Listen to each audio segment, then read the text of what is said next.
ಇವತ್ತು ನಾನು ಆನ್ಲೈನಲ್ಲಿ ಆರ್ಡರ್ ಮಾಡಿರೋದನ್ನು ನಿಮ್ಮ ಮುಂದೆ ಅನ್ಬಾಕ್ಸ್ ಮಾಡ್ತಾ ಇದ್ದೀನಿ. ಬನ್ನಿ ನೋಡೋಣ.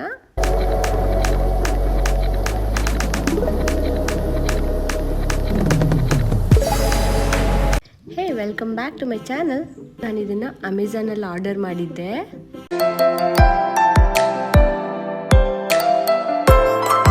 ನನಗೆ ರೆಗ್ಯುಲರ್ ವೇರ್ಗೆ ಒಂದು ಜೀನ್ಸ್ ಬೇಕಿತ್ತು ಅಂತ ಇದನ್ನು ಆರ್ಡರ್ ಮಾಡಿದ್ದೆ. ನಾನು ಇದನ್ನು ಟ್ರೈ ಮಾಡಿಬಿಟ್ಟು ನಿಮಗೆ ಅಪ್ಡೇಟ್ ಕೊಡ್ತೀನಿ. ನೆಕ್ಸ್ಟ್ ಬಂದುಬಿಟ್ಟು ಹ್ಯಾಂಡ್ ವಾಶ್. ನಾನು ಕಿಚನ್ನಲ್ಲಿ ಒಂದು ಹ್ಯಾಂಡ್ ವಾಶ್ ಇರಲಿ ಅಂತ ಇದನ್ನು ಆರ್ಡರ್ ಮಾಡಿದ್ದೆ. ಇದು ಅರೌಂಡ್ 130 ರೂಪೀಸ್ ಅನಿಸುತ್ತೆ. ಬಟ್ ನನಗಿದು ಅಷ್ಟೊಂದು ಇಷ್ಟ ಆಗಲಿಲ್ಲ. ಕ್ವಾಲಿಟಿ ವೈಸ್ ಕೂಡ ನನಗೆ ಸ್ವಲ್ಪ ಸ್ಮಾಲ್ ಸೈಜಲ್ಲಿ ಬೇಕಿತ್ತು. So disappointed. ಸೊ ನೆಕ್ಸ್ಟ್ ಬಂದುಬಿಟ್ಟು ಸ್ಯಾರಿ ಹೇಗಿದೆ ಅಂತ ನೋಡೋಣ. ನಾನು ಇದನ್ನು ಮನೇಲಿ ಒಂದಷ್ಟು ಸ್ಯಾರಿಗಳಿರಲಿ, ಯಾರಾದರೂ ಬಂದಾಗ ಕೊಡೋದಕ್ಕಿರುತ್ತೆ ಅಂತ ಆರ್ಡರ್ ಮಾಡಿದ್ದೆ. ಆಫ್ಟರ್ ವಾಶ್ ಹೇಗಿರುತ್ತೆ ಅಂತ ಗೊತ್ತಿಲ್ಲ, ಬಟ್ ಇವಾಗ ಮಾತ್ರ ಕ್ವಾಲಿಟಿ ನಂಗೆ ತುಂಬ ಚೆನ್ನಾಗಿದೆ ಅನಿಸ್ತಿದೆ.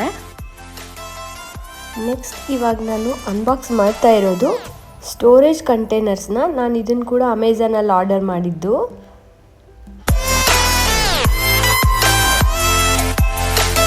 $800 ml ಕಂಟೈನರ್ಸ್ ಇದು.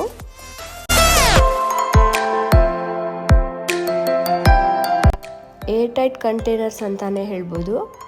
ಯಾರಿಗಾದ್ರೂ ಲಿಂಕ್ ಬೇಕು ಅಂದರೆ ಕಮೆಂಟಲ್ಲಿ ತಿಳಿಸಿ.